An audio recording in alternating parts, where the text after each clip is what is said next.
Well, TLC 2020 is over. It's in the books. And yeah, oh man, I was so close. So close to winning this one. But we do have a new TFS Pod 24/7 champion, and that man is the one-man band. I can't say I'm surprised.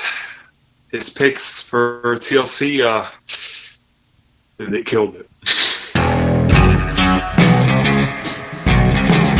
Welcome to TFS Pod, otherwise known as the Fuse Show Podcast. This is 24/7 Lou, and that's Ric-Hard, and that's right, we got puns galore for this one. And that's the one-man band. The view is beautiful from the top. oh, yes. All right. Yes, for folks. the record. Hold on. For the record. Hold on. Yes, folks. TFS. The TFS Pod predictions battle has come to an end. This is our last pay-per-view of 2020. And, yes, we're going to be talking about TLC, the pay-per-view we had that just happened, just finished. TLC, the last pay-per-view. And we're going to talk about the aftermath of what happened in there. And, of course, this is your favorite show on YouTube, on Twitch. We're not even on Twitch, but yeah, people love us on Twitch. Anyway. And we are there. And on Tinder. I don't know why we're there. And here we are. So let's get going with the aftermath of TLC. Ric-Hard, what's the scoreboard say? Get the scoreboard. So I was like, yeah. Okay. All right. So I want to make this clear. One-man band, you have won the 24/7 TFS Pod Predictions Championship, but I am still World Heavyweight Predictions 2020 TFS Pod Champ. That's fine. But I'm going to let you know this. I came in almost halfway through the year. So be ready for next year. Oh! Yeah. Impressive. I don't know why Lou's excited. I have dice. Won it, and then that's a gimmick for next year, which we'll talk about. That is a gimmick. We will talk about it. All right. So, scoreboard reads. We could talk about the unweighted scoreboard. My favorite scoreboard, really, but it doesn't count anymore. But we'll still mention it. That scoreboard reads 4 points for Lou, 11 points for me, 3 points for one man band. He got another point on the board, and 1 point for Big Al, and then 0 points for everyone else. However, nobody talks about that scoreboard anymore because after WrestleMania we all kind of decided let's reset the board because I was dominating. Right. So weighted scoreboard, which is what everyone's talking about. 8 points for Lou, coming in a strong second place. Yeah. 10 points for me. 7 points for one man band. Ooh. 2 points for JFU and Big Al apiece. JFU winning none of those as decisive scores, by the way. Those were all draws. 1 point for Rhino and 0 points for Bogey. Yeah. Take that, Bogey. So there we are. Gosh.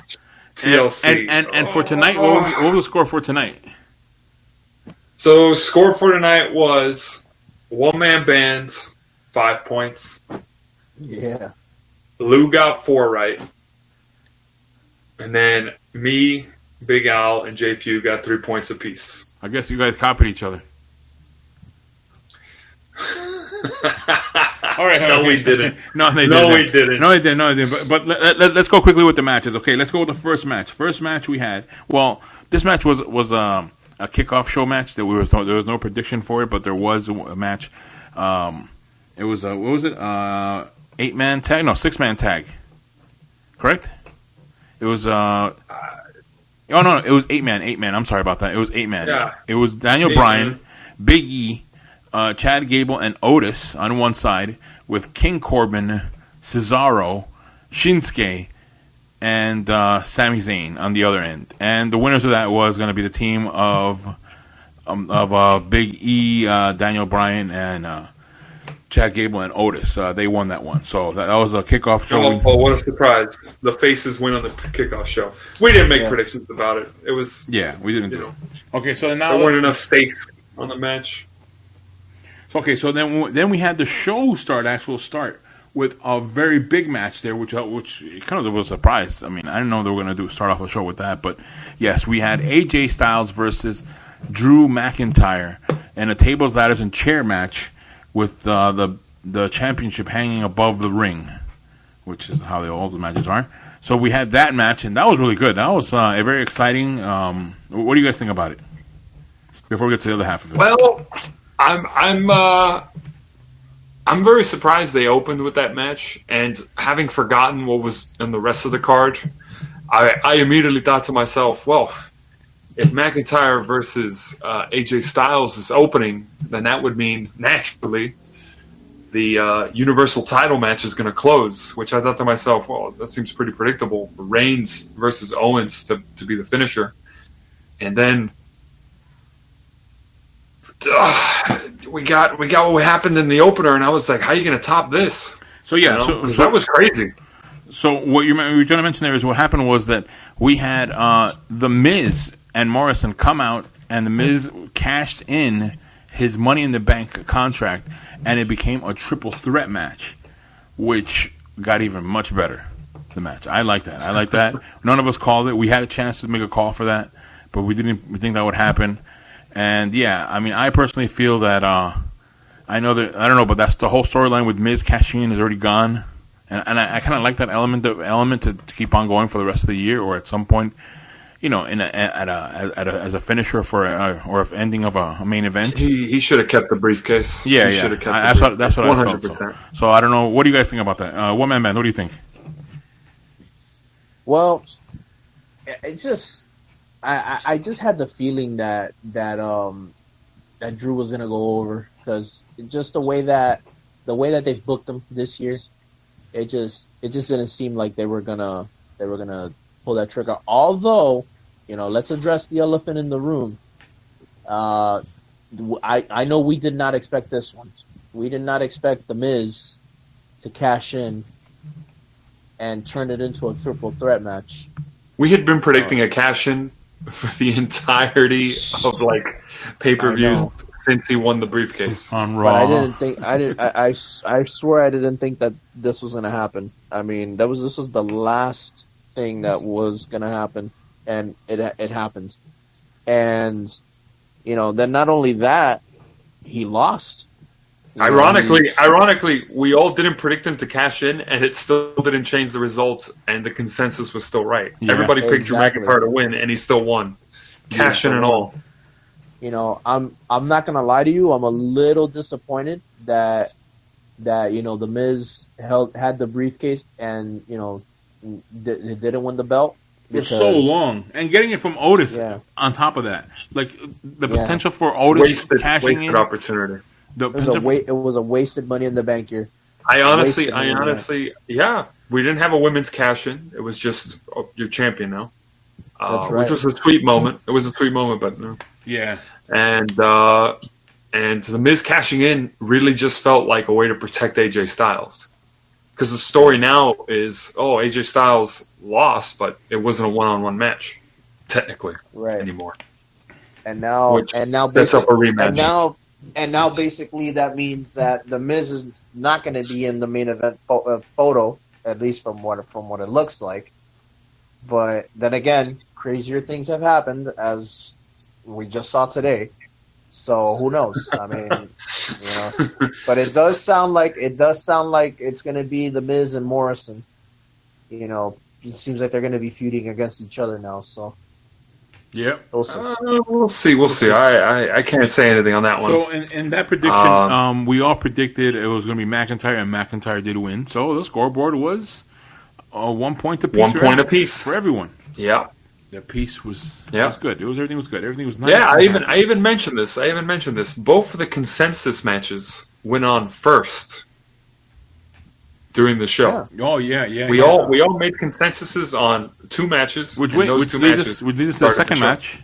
Before you get to that, which leads us to the second match, which was Sasha Banks, the SmackDown Women's Champion, versus Carmella, and it was just a singles match for the championship. And yeah, like you were saying, we all agreed that who would win? Sasha Banks, and the boss got the win.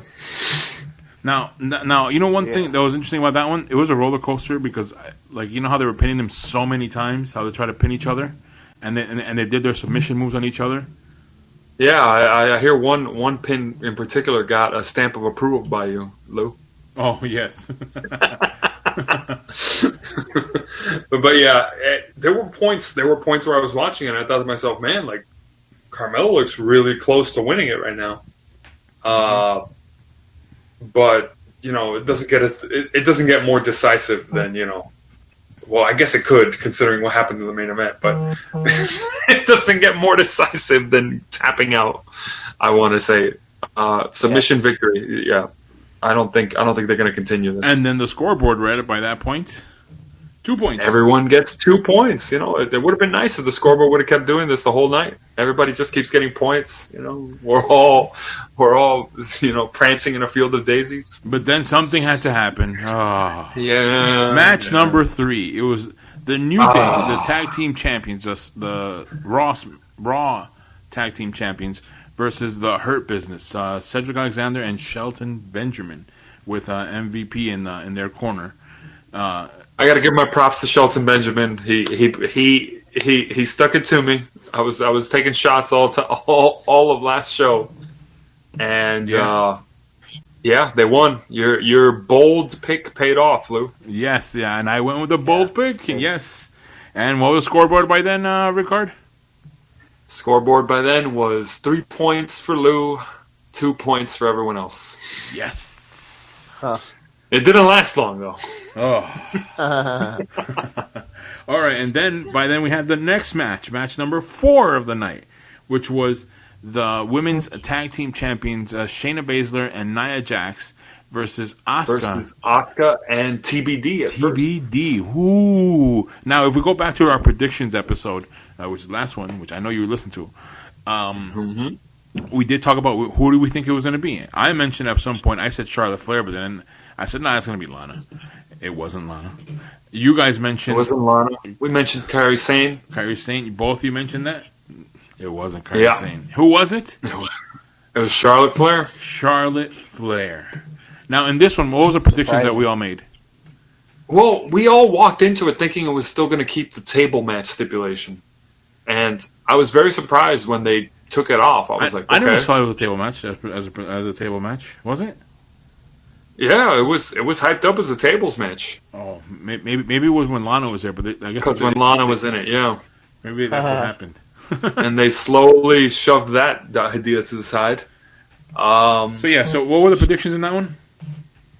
So Lou, you had partnered up with Big Al and Jay Few on picking team over 400 pounds, and me and one man band both said don't go against TBD. Yeah, you had feathers. we had Team Light Feathers. Yeah. So yeah, and Charlotte Flair came out, and immediately you in the chat were like, "Oh no!" Man, I lost it when I saw Ric Flair in the back. I'm like, "No! Why'd you bring him and show him? No!"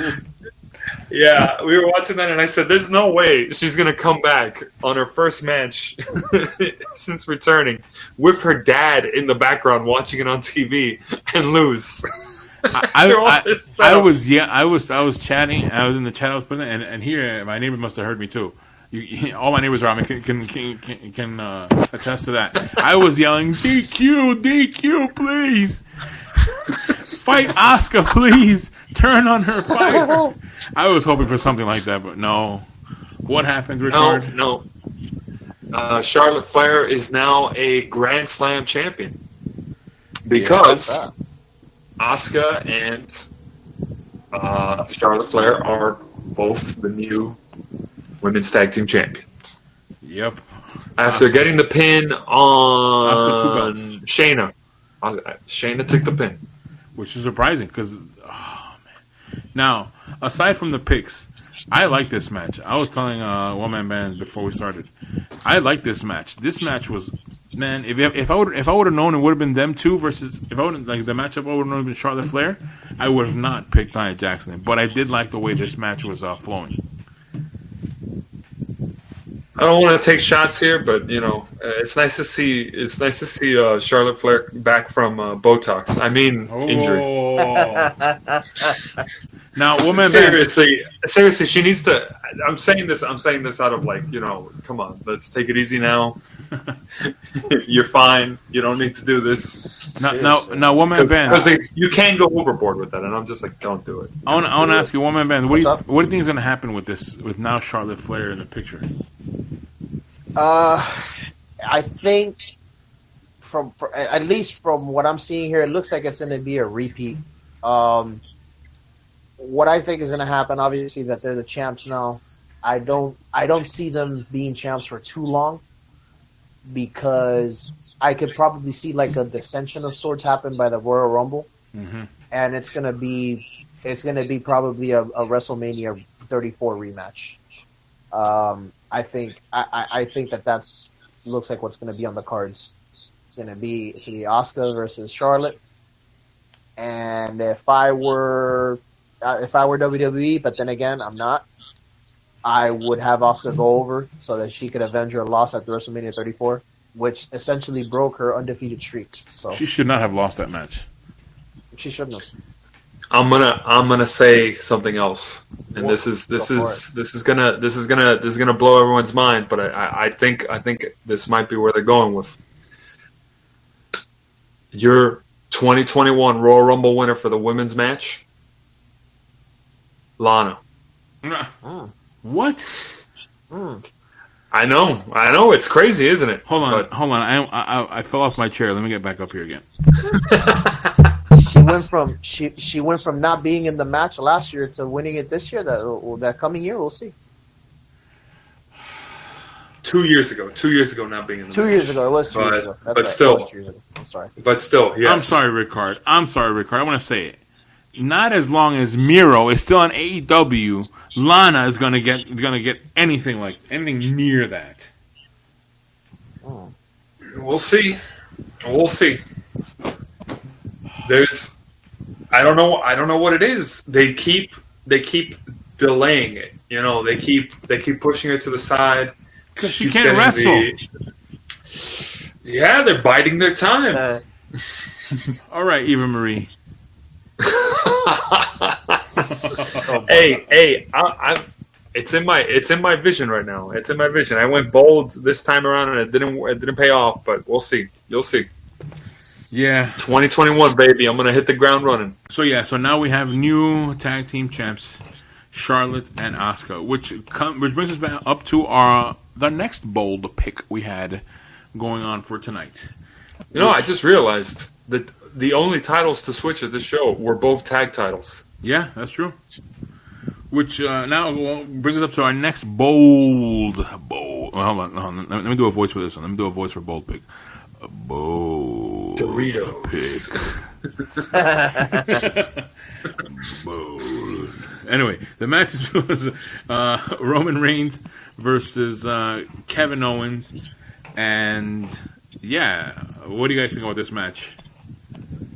What do I think? This is bullshit. That's what I think. Yeah, there we go. Bring it. What do you think, Ric-Hard? It was nothing. Tell me how you really feel. Are you kidding me? Jey Uso's leg gets wedged between the chair. He does the stomp on his leg. The entire time, Uso's limping for the other 2/3 of the match, and he keeps coming back. He got put through the announce table, buried under the rubble. I'm like, would you stop? There's even a point in the match where Owens was so close. I could feel it. I was like, oh my gosh, yes. And just Jey Uso comes out of nowhere, and I'm just like, Kevin Owens' face even said it. He's like, would you just stay down? Well, man, band. All I had to ask him how I felt, and I just could have stepped away from the microphone. And Ric-Hard would have released everything that he felt during that match. That was the most ridiculous. Oh, gosh, this was so good for getting Reigns heat. Because he just looks like such a jerk and such a cheap champion now. Oh, cheap. Oh, my God. Yes! Are you kidding me? His cousin won him that title match. You know what I realized watching this match? Since Roman Reigns can't really wrestle, he's only good as a heel Because that's all he does is just be mean and vicious. Whatever he does, it's just not wrestling moves. It's just vicious moves. Hold on. So Reigns can wrestle. Reigns can wrestle. He just prefers to do the flashy moves. Okay, flying in the air, flying punch and a spear. Fine. A spear, running tackle from his football days. So yeah, and then of course with Uso, with his with Jay being there, his cousin being there, he just has to do simple stuff and he looks good. So yeah. Kevin Owens was getting the Lana treatment in this entire match, getting put through table after table. Yeah. Kept getting back up, dodging the barricade spear, everything, every single time. I was like, this is what I'm talking about. The booking says it. One man band. Listen to this question I'm going to ask Ric-Hard, and I bet you he says it. He knows it. How many times, Ric-Hard, did the fingertips of Kevin Owens touch the belt? At least 6. At least 6. It is ridiculous that on a night where bold picks paid off for everyone but me. Look at him. Everyone else's bold pick paid off of mine. Are you kidding me? Oh, by the way, in all the predictions, it was a very bold pick. Everyone else picked Roman Reigns except you. Shouldn't have gone against the tribal chief. I went against the golden boy. It's all right. And it was bad at the end. Cole was saying Reigns slowly gets the championship. I was like, that must be killing someone. I watched that with 2 other people. One of my own brother was sitting next to me. He goes, "He's doing it nice and slow just for you." And I'm like, "Would you shut up? Just grab the belt."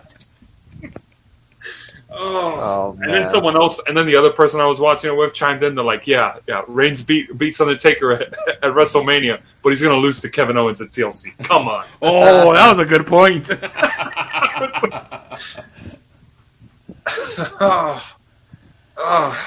Let's move on. Yes. By the way, what was the score at this point? The scoreboard at this point was 3 points for everyone else. 4 points for Lou and One Man Band. Tied to a T. And it came down to the wire. You two in your final match. So now which brings us up to our last match, which was the Fiend, Bray Wyatt versus Randy Orton. And what is it? Firefly Funhouse match? Firefly Inferno match. There's no Funhouse. Oh, sorry, Firefly Inferno match. Which is you have to. There was nothing fun about this match.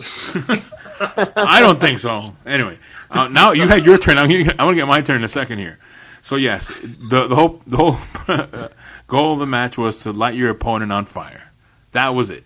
And there was a big setup. It was the last match. We were thinking it was cinematic. It didn't look cinematic, but when I saw everything, like, wait a minute, they just tore up the whole place with tables a minute ago with the Reigns and Orton match, and all of a sudden the place looks nice and clean. Get out of here with that. They cleaned it up. Yeah, okay, they cleaned it up this afternoon when they filmed it. So anyway, that mess was still on the floor. Well, what do you mean, Lou? As my friend pointed out, it says live on the top right corner of the screen. Yeah, they're broadcasting it live. They're sending the image live right now of the recording. So here we go.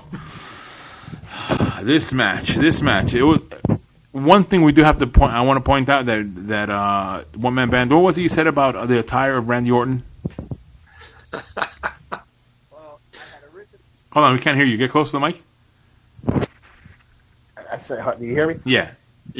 Okay. What I had originally said was, him just coming out in trunks meant that, it was a given that not only was Bray Wyatt, the Fiend, going to lose, but how was he going to lose? But they threw a curveball at us. And from what you guys said, he came out in jeans and a jacket, right? No, yeah, it was all black. Yep. All black, yeah.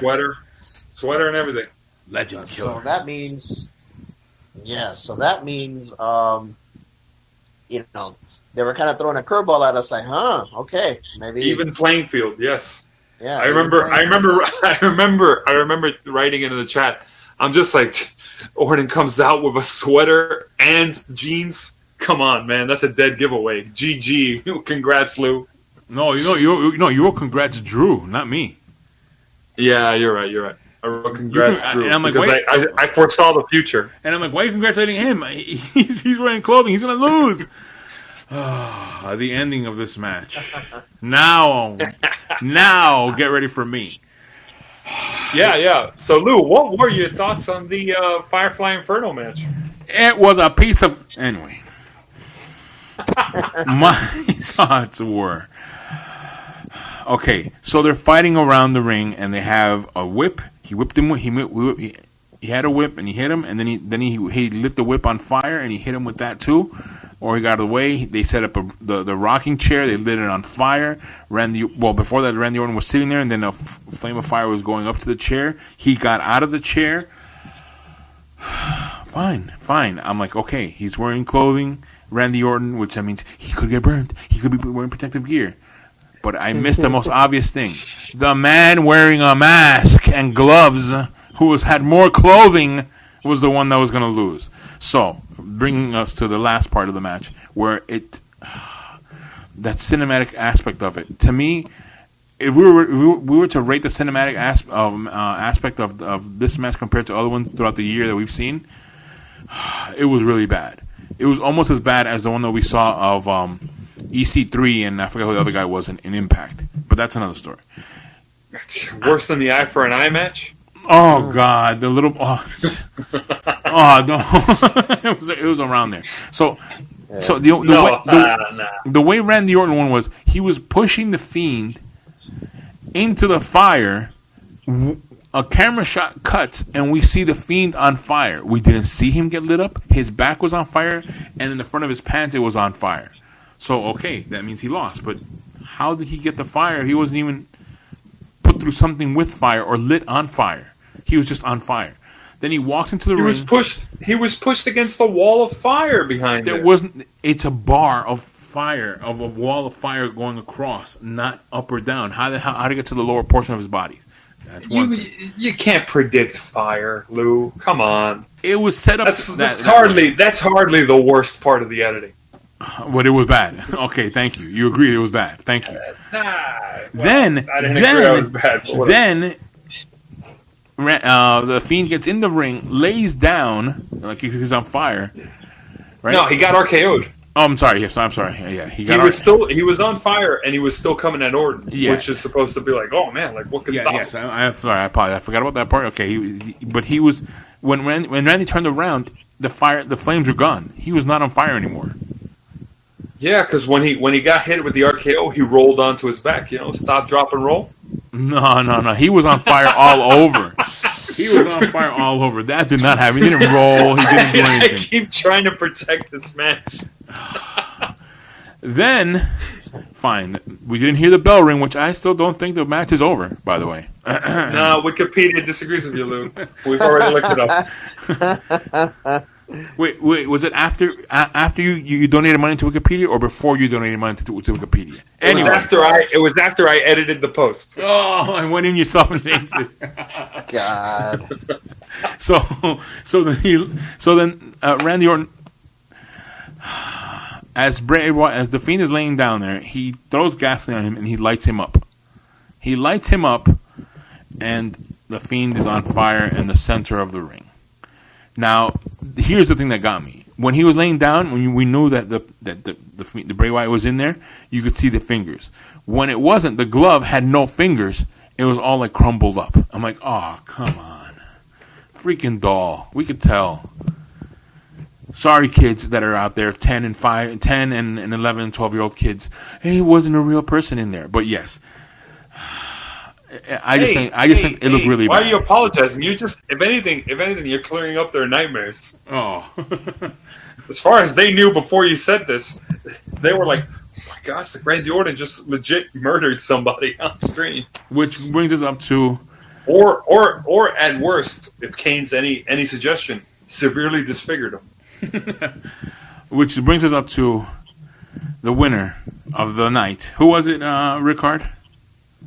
It was the one-man band. Yeah, baby.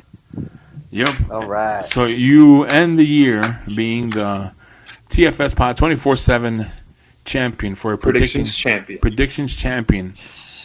You end the year with the title, and you start the new year with the title for New Year's Evil. I believe is going to be the next one on January 6th. New Year's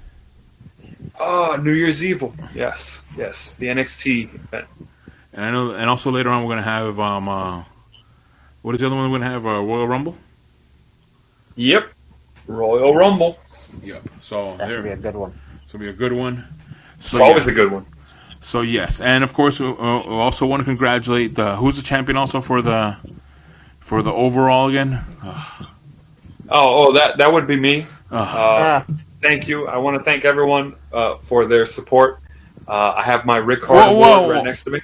Oh my God! Your Ric-Hard award for greatest podcaster of 2020. Oh, you won that award too? You signed yourself. All right, Sami Zayn. I came halfway through the year. Oh! But as always, for winning the night. I meant to ask, Lou. I have one. No, wait. Final question. Okay, I wanted to give One Man Band his chance for his speech, but go ahead. Give us the one last question. Go for it. All right. One last question, Lou. And this one's for you. Oh. Wait for it. Where's your championship?